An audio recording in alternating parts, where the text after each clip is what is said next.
Hi, I'm Danny Glover, and you know where I'm at? I'm at the Booker T. Washington Center complex, right here.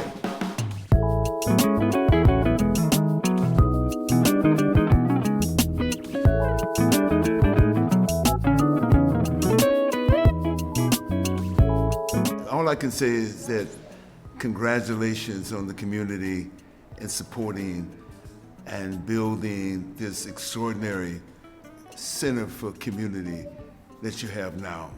It replaces another center that for the community brought people together across, not simply just in this area, because this is adjacent to the traditionally black community, but what brought people together from Bayview Hunters Point and the south side of the city, what brought people together who moved out in the new place of migration, Lakeview, brought us all together, whether it's Betrayal Hill, whether it's Lakeview, whether it's the Fillmore where we're almost located, whether it's new area where I moved in, my parents moved in when we bought a house in November of 1957. I can't remember when I first discovered this place, but it's somewhere around the 7th grade. That whether I wandered by here, whether I came in here because other people had talked about the place, or maybe I knew something about it. Maybe it's proximity to Sears and Roebuck's, where I used to go to Sears and Roebuck's at the time and do a little shoplifting at the time. So it brought me here.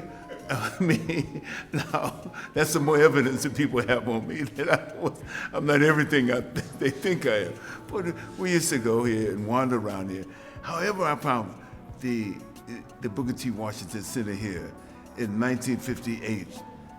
Whatever brought me here, it remained a part of my life for a significant time. While driving a cab in 1977, I would, and it's not 78 rather, excuse me, 1978 driving a cab, I would bring my daughter here, where she went to Head Start downstairs here. That's what I'm talking about, this center was. I knew it from a vantage point of coming here, playing basketball, at least trying to play basketball, because I didn't have no hops, you know. My problem was I didn't have no hops. If I had had some hops, you'd have my picture up on the wall for my hops, but I didn't have no hops.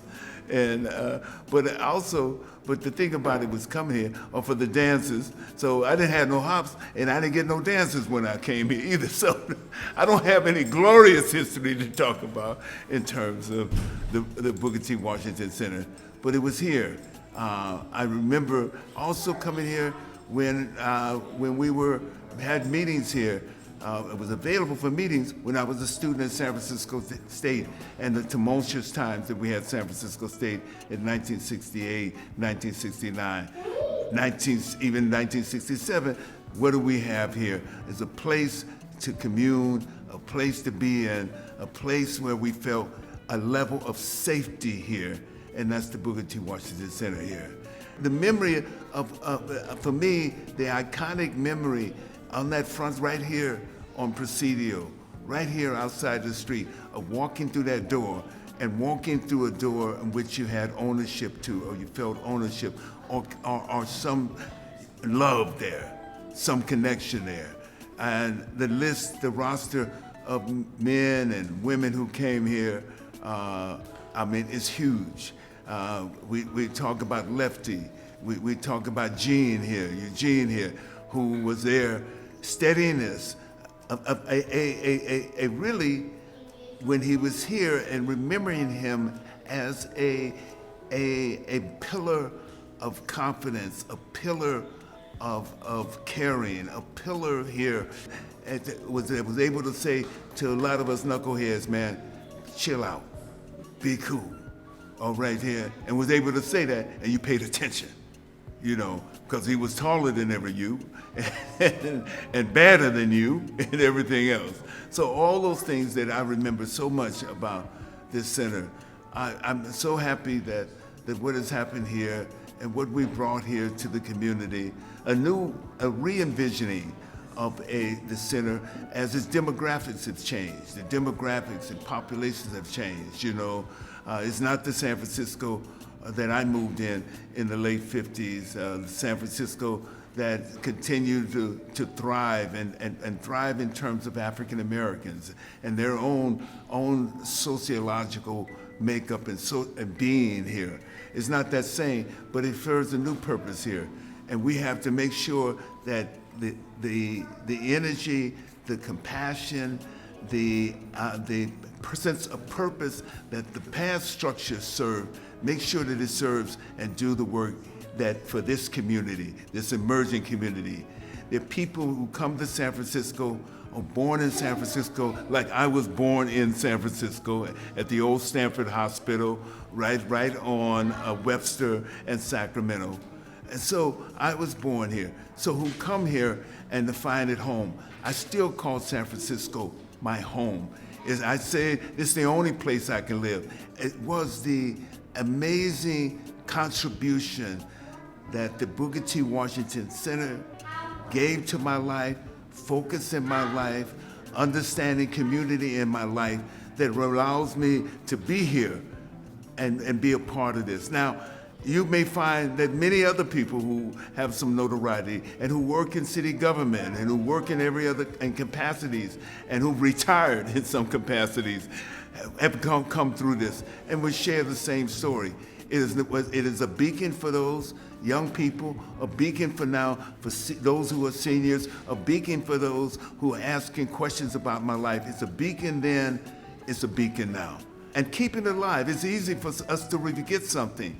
Okay, you tear down the building, but you don't forget what's inside the building. You can't forget the soul inside, the purpose inside the building. That's what this is about. And I'm so excited to be here and so excited to be celebrating the 100th year of the Booker T. Washington Center. That's 100 years. That's older than the mayor. I mean, that's Willie Brown, you know that. You know, that's old. That's old. That's older than me, and I'm closing in. I've got a little ways to go. I hope to get there, but I'm closing in here. But my life has been centered around this place, in this neighborhood, around this city.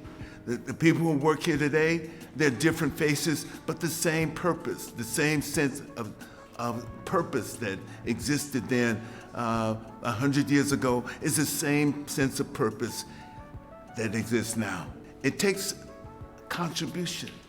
It takes us acknowledging, yes, that 100 years is a long time, and many voices and many faces have come through this. But those faces brought about the fact that it lasts for 100 years. So we need your voice right here. We need you to be part of this new community, this reimagining of what this city can be. That's what Booker T. Washington represented for all those faces who came here in the first years of here, and who said, we got to establish a center of culture, a center where we can train and nurture our young people, a center where we can hold each other and embrace each other and the changes that were happening in the city.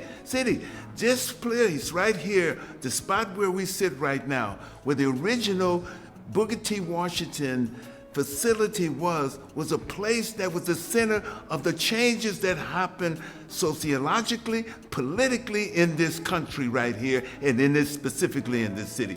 This place right here. How many people have come through here and went on and can talk to you about the Booker T. Washington in relationship not only to their own life, but in a relationship that is made for a century for this city, and to stretch out even further than this century for this country itself. You know, the mayor, who's almost as old as the center here, almost 100 years old, his contribution. So all of these things are important ways in which we can talk about and say that the Booker T. Washington belongs not to the past, to the present. It belongs to us now.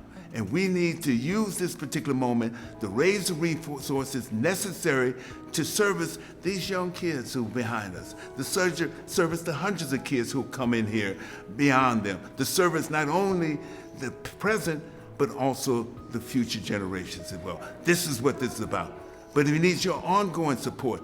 Make this your destination for your dollars, and that's important. Make the Booker T. Washington Center, this incredible complex of bringing the city together, a destination for the resources that you have to help us move back and move further in the 21st century.